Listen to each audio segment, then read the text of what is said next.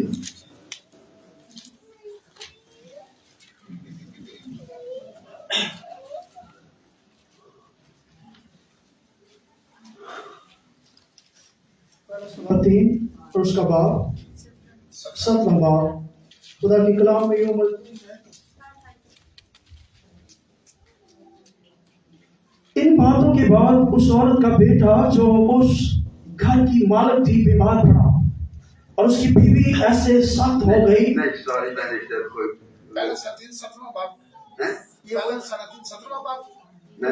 چلو چھوڑ دو. آپ سارے کے سارے اسٹوری سے واقف ہیں کہ جب قحط پڑ گیا تو خدا نے ایلیا کو کہا کہ پہلے تو اس ندی کے پاس سے چلا جا. جب اس کا پانی سوکھ گیا پھر اس نے کہا کہ تو اس بیوہ کے پاس چلا جا اور اس کے پاس رہ، وہ تیری پرورش کرے گی.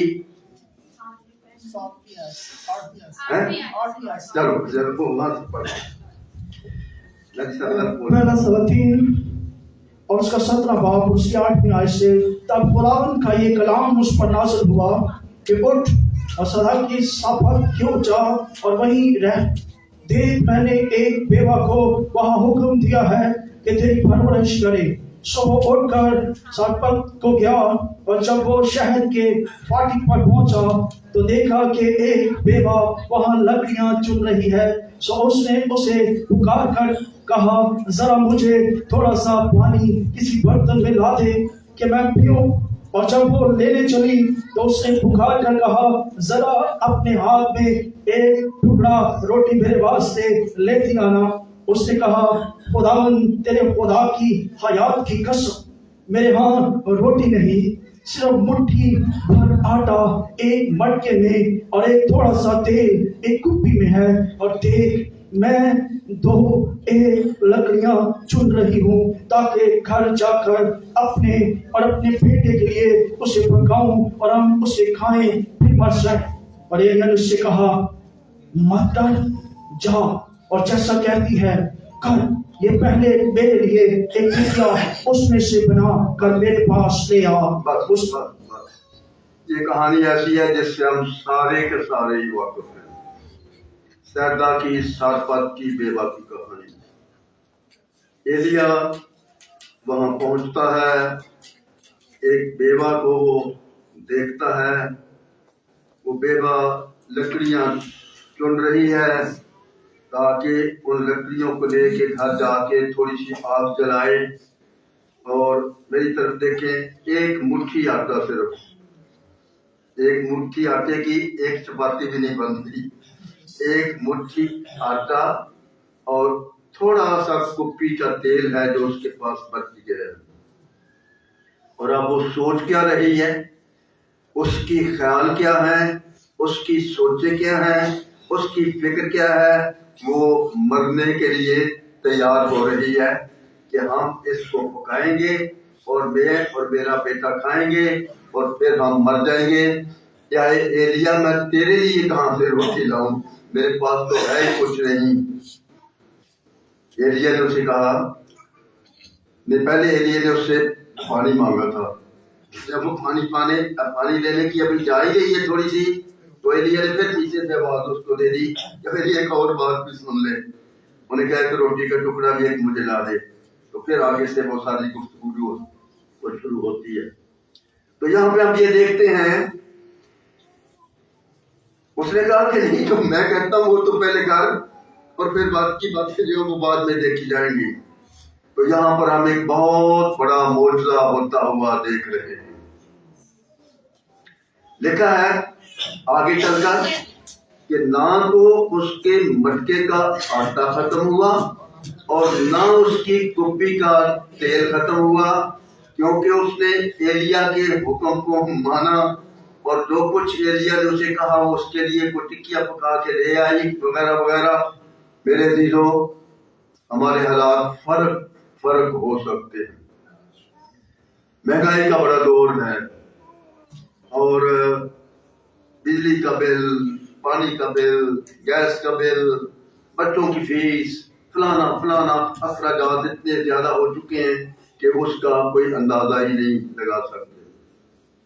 ابھی پچھلے تھوڑا سا میں اس ٹریک سے ہٹ رہا ہوں.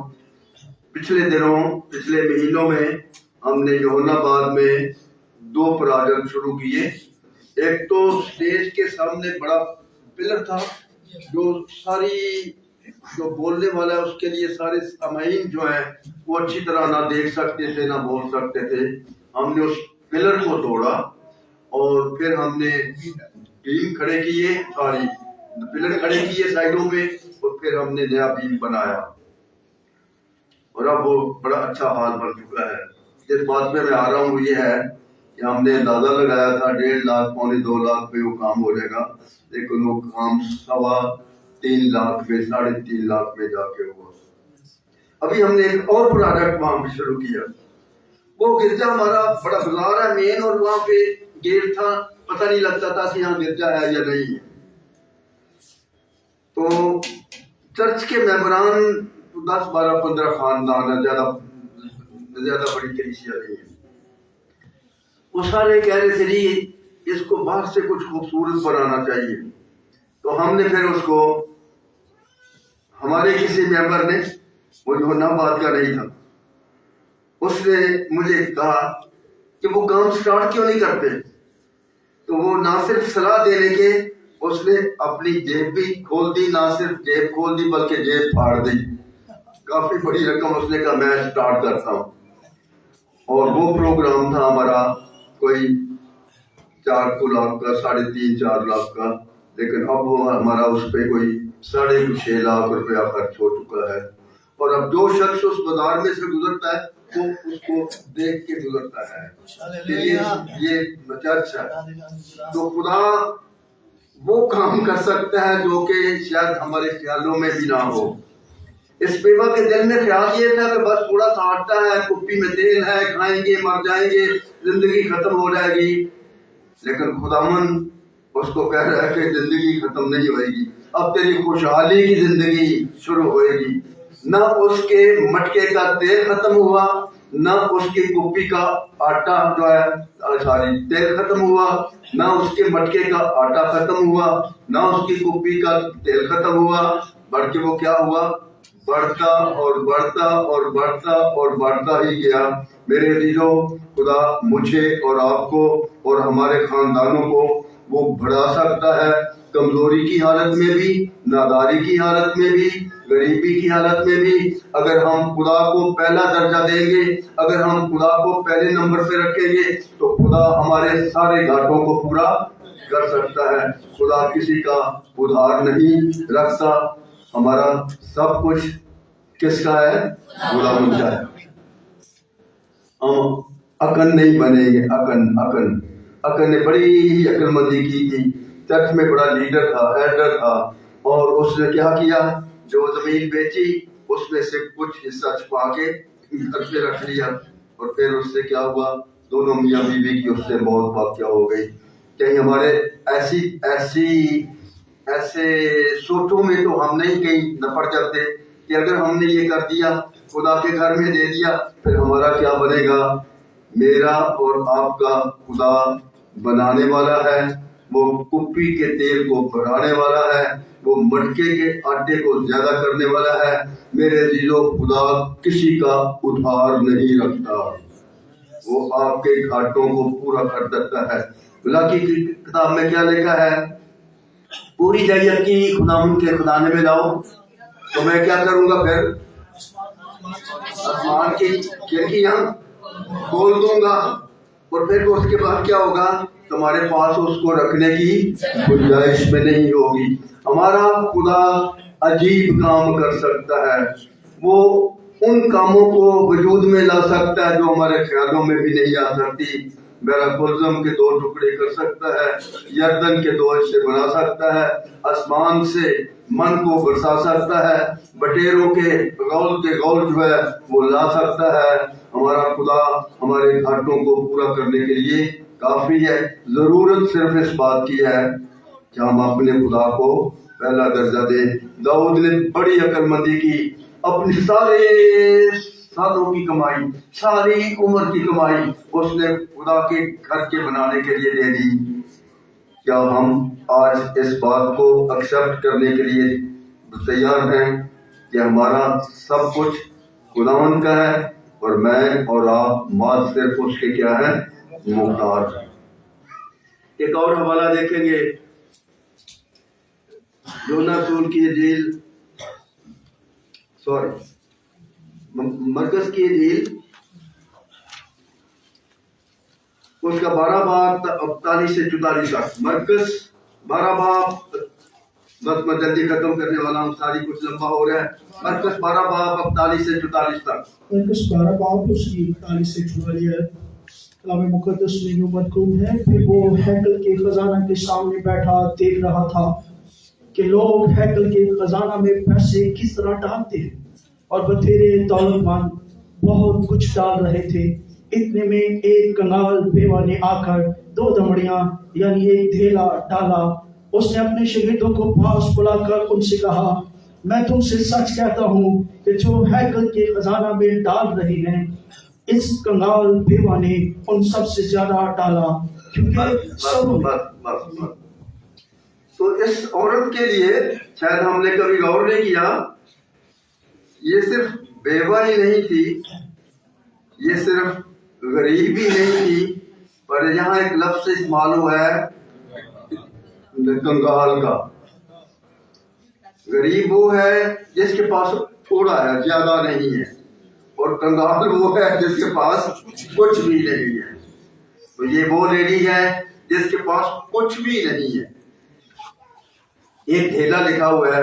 اب آپ میں سے میرا خیال ہے 80-90% یہاں لوگ وہ ہوں گے جن کو پتہ نہیں ڈھیلا کیا ہوتا ہے.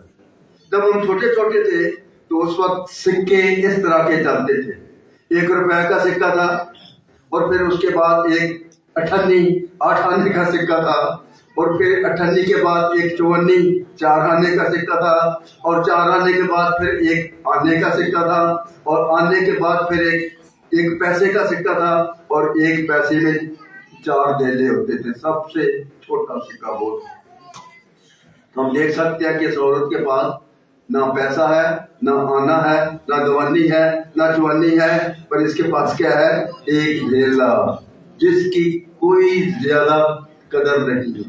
غریب تھی, لوگ اپنی اپنی توفیق کے مطابق لے کے ڈال رہے ہیں, لیکن اس نے چھوٹے سے چھوٹا سکہ جو اس زمانے میں ہوتا ہوگا, شاید اس وقت اس کا نام کچھ اور ہو, وہ خداوند کے گھر میں دے دیا. کہنے کا مطلب یہ ہے کہ اس کے پاس کچھ بھی نہیں تھا, اور جو بھی تھوڑا بہت تھا, جو بھی تھا, اس نے سب کچھ کیا کر دیا, خدا کے گھر میں لا کے ڈال دیا. داؤد بادشاہ نے اپنا سب کچھ خداوند کو دے دیا. سیدہ کی سارفت نے جو کچھ اس کے پاس تھا وہ سب کچھ لا کے اس کو دے دیا. اور یہ لیڈی جو ہیکل میں چندہ ڈال رہی ہے, اس کے پاس بھی کچھ نہیں, امیر نہیں, غریب سے غریب تار لیڈی ہے, لیکن اس نے اپنا دل کھولا اور خدا کے گھر میں اس نے وہ ڈال دیا. اور اپنے شاگردوں کو بلا کے خداوند نے کہا کہ دوسروں نے اپنی اپنی توفیق کے مطابق دیا ہے, پر اس نے اس سے بھی کہیں آگے بڑھ کر جو کچھ اس کا تھا سب کچھ اس نے ہیکل میں ڈال دیا.